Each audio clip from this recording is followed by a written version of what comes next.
पुरातन दख्खनचे वत्सल गुल्म म्हणजेच आजची वाशिम नगरी। ही वाशिम नगरीच म्हणजे सध्याकालीन महाराष्ट्रामध्ये जे नवीन जिल्हे झाले त्यापैकी एक म्हणजे वाशिम। आता वाशिम जिल्हा होऊन सुद्धा बरेच दिवस उलटलेले आहेत, मात्र पाहिजे त्या प्रमाणामध्ये वाशिमचा विकास जसा अपेक्षित होता तसा आजही झालेला दिसत नाही आहे। वाशिम हे शहर जरी अतिशय जुने असले तरी वाशिम हे शहर आजही बऱ्याचशा कारणांसाठी मागे सुद्धा आहे। आर्थिक संपन्नतेने परिपूर्ण असलेले हे शहर आज सुद्धा शिक्षणाच्या अनेक सुविधांपासून वंचित आहे। त्यामुळेच कदाचित वाशिम शहराचाच नव्हे तर वाशिम जिल्ह्याचा सुद्धा ज्याप्रमाणे विकास व्हायला पाहिजे त्याप्रमाणे विकास झालेला आपणास पाहावयास मिळत नाही। सद्यस्थितीमध्ये कोरोनाच्या संकटाने संपूर्ण महाराष्ट्रालाच नव्हे तर देशाला हादरवून सोडलेले आहे। मागील 8 महिन्यांपासून अनेक विद्यार्थी हे शाळेविना आणि शिक्षक विद्यार्थ्यांविना आणि विद्यार्थी व शाळा पालकांविना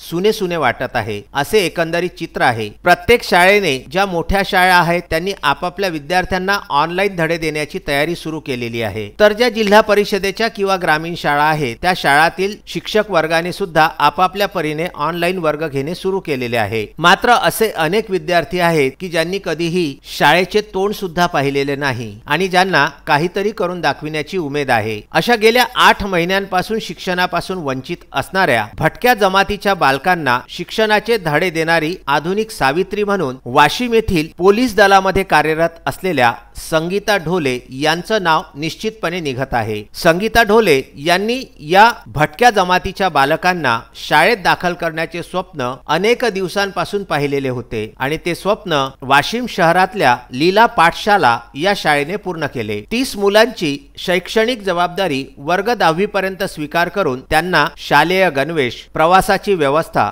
व शाळेतच त्यांच्या भोजनाची व्यवस्था करण्याचे कार्य लीला पाठशाळेने हाती घेतले। अमरावती पोलीस दलामध्ये कार्यरत असलेले पोलीस उपनिरीक्षक सुनील जाधव व त्यांची पत्नी करुणा खिल्लारे जाधव ज्या पोलीस उपनिरीक्षक पदी अमरावती येथेच विराजमान आहेत, त्यांनी वाशिमला भेट देऊन या मुलांना खेळण्याचे साहित्य वाटप करून पुढील जीवनासाठी त्यांना मदत करण्याचा प्रण सुद्धा हाती घेतलेला आहे। पोलीस दलामध्ये कार्यरत असणाऱ्या या दंपतीने हे जे कार्य केले ते खरंच कौतुकास्पद आहे। त्यांच्याही जीवनामध्ये कुठेतरी फुललेला अंधार हा त्यांना समाजातून कायमचा नाहीसा करण्याच्या उद्देशाने या पोलीस दलातील दंपतीने ज्यांचे नाव हे घेतल्या जातं ते मोठ्या आदराने घेतल्या जात आहे आणि यामध्ये आधुनिक सावित्री बनून पुढे आलेल्या आहेत त्या वाशिम पोलीस दलामध्ये कार्यरत असणाऱ्या संगीता ढोले। वाशिम शहरातील एक व्यक्तिमत्व म्हणून ज्यांची ओळख संपूर्ण वाशिम जिल्ह्यालाच नव्हे तर दूरदूर पसरलेली आहे असे लीला पाठशाळेचे संचालक असलेले श्रीनिवास व्यास यांच्या लीला पाठशाळेने या लहान मुलांची जाण्या येण्याची,